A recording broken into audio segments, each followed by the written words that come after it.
Hi friends, welcome back to Shruti Vennela channel. మనం చెప్పుకుంటున్నాము ధ్యేయం కథ 31వ భాగం. రాసిన వారు యండమూరి వీరేంద్రనాథ్ గారు.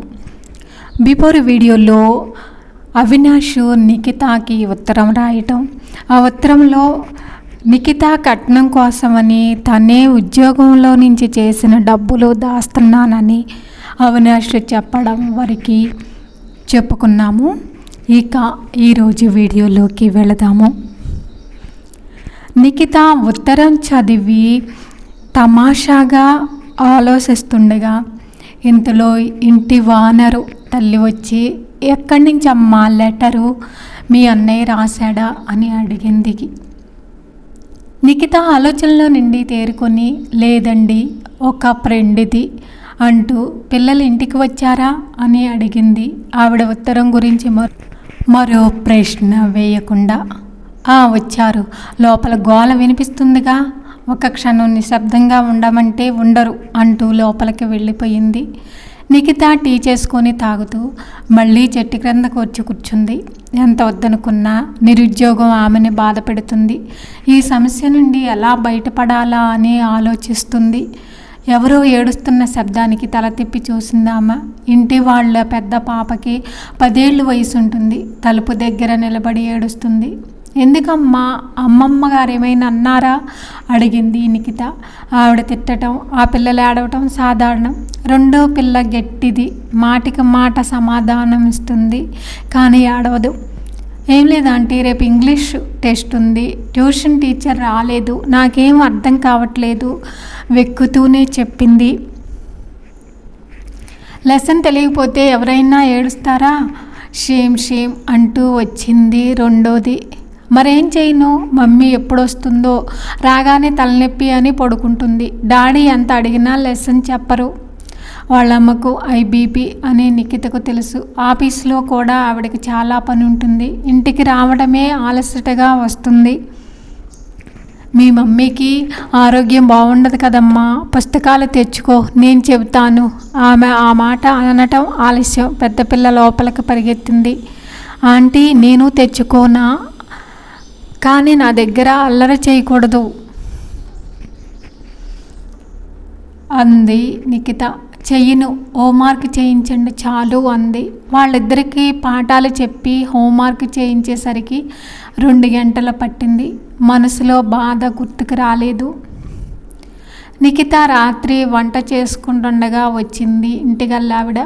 చాలా థ్యాంక్స్ అండి, పిల్లల చేత హోంవర్క్ అంతా చేయించారట. ఆ ట్యూషన్ టీచర్ ఈ నెలలో వారం రోజులు రాలేదు. పిల్లలకు పరీక్షలు అవుతున్నాయి కూడాను.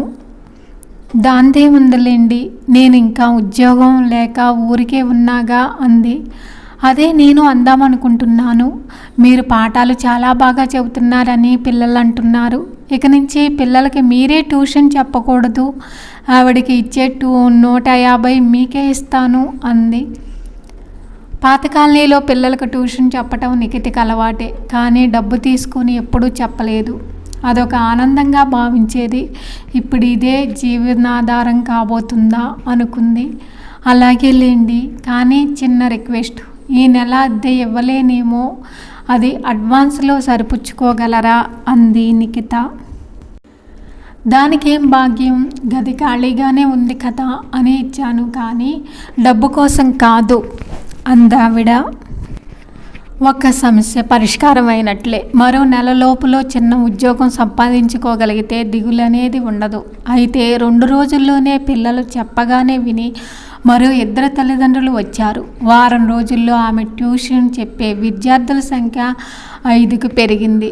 ఆదాయం నెలకు 425 రూపాయలు అయ్యింది. నేను బ్రతకటానికి ఇది చాలు అనుకుంది నిఖిత. కాబోయే భర్త రోజుకి 7,700 రూపాయలు సంపాదిస్తున్నా అతన్ని పైసా అడగకుండా తాను 70 రూపాయలకి చేయటాన్ని వ్యక్తిత్వం అంటారు. అస్తిత్వాన్ని రుజువు చేసుకోవటం జీవిత ధ్యేయం అయినప్పుడు మనిషి సిన్సియర్గా కష్టపడతాడు, అందులో ఆనందం పొందుతాడు. మనిషికి డబ్బే పూర్తి ఆనందం ఇవ్వకపోవచ్చు, కానీ ఆనందం కావాలంటే మాత్రం దానికి కనీసం డబ్బు అవసరం చాలా ఉంది. ఆ విషయం నిఖితకు బాగా తెలుసు. ఆమె టెక్నికల్గా కార్పొరేషన్లో ఇంటర్వ్యూకు అడుగు పెట్టేసరికి అభ్యర్థులతో హాలు కిటకిటలాడుతుంది. ప్రభుత్వాధ్వాన సంస్థలో కొద్దో గొప్ప మంచి పేరున్న సంస్థ అది. ఇంటర్వ్యూల్లో ఎంపిక సిన్సియర్గా జరుగుతుందన్న నమ్మకం కలిగింది నిఖితకు. లోపలికి ప్రవేశిస్తుంటే బిగ్గరగా హాయ్ నిక్కీ అని వినిపించిందో అరుపు. ఆమె కాక అందరూ అటు చూశారు. తన వైపు వస్తున్న వరోధినిని చూసి ఆశ్చర్యపడింది. ప్లెయిన్ జార్జెట్ చీర, అద్దాలు కుట్టిన జాకెట్, మ్యాచింగ్ బొట్టు, గాజులు, మ్యాచింగ్ రాళ్ళున్న గొలుసు, పెదాలకు లిప్టిక్ వేసుకొని చూడగానే మళ్ళీ చూడాలనిపించే అంత స్టైల్గా ఉంది వరోధిని. డిగ్రీ అయినా పూర్తి కాకుండా నేను ఇంటర్వ్యూకి ఎలా వచ్చానని అనుమానంగా ఉందా? ఇంటర్ పూర్తయిన వాళ్ళు కూడా రావచ్చని ప్రకటించారుగా అంది పక్కనొచ్చి కూర్చుంటూ. నిఖిత నవ్వి నేను అడగలేదే అంది. వరోధిని ఆమె దగ్గర ఎక్కువసేపు ఉండలేదు. అందరినీ పలకరిస్తూ కలివిడిగా మాట్లాడుతూ తిరుగుతుంది. తనలోని తెలివితేటల్ని చొరవని అందరికీ చెప్పాలన్న తపన ఆ అమ్మాయిలో కొట్టొచ్చినట్టు కనపడుతుంది. ఇంటర్వ్యూలు మొదలయ్యాయి. ఒక్కొక్కరికి 15 గంట పైగా తీసుకుంటున్నారు. అమ్మో, జనరల్ మేనేజర్ అకౌంట్స్లో తలతెక్క ప్రశ్నలు వేసి అదరగొట్టేస్తుందట అందే వరోధిని కళ్ళు గుండ్రంగా తిప్పుతూ. నిఖిత మాట్లాడలేదు. ఆమెకెందుకో ఆ విషయం సంతోషాన్ని ఇచ్చింది. ఆమె వంతు త్వరగా వచ్చింది. ఇంటర్వ్యూలంటే ఆమెకు భయం లేదు.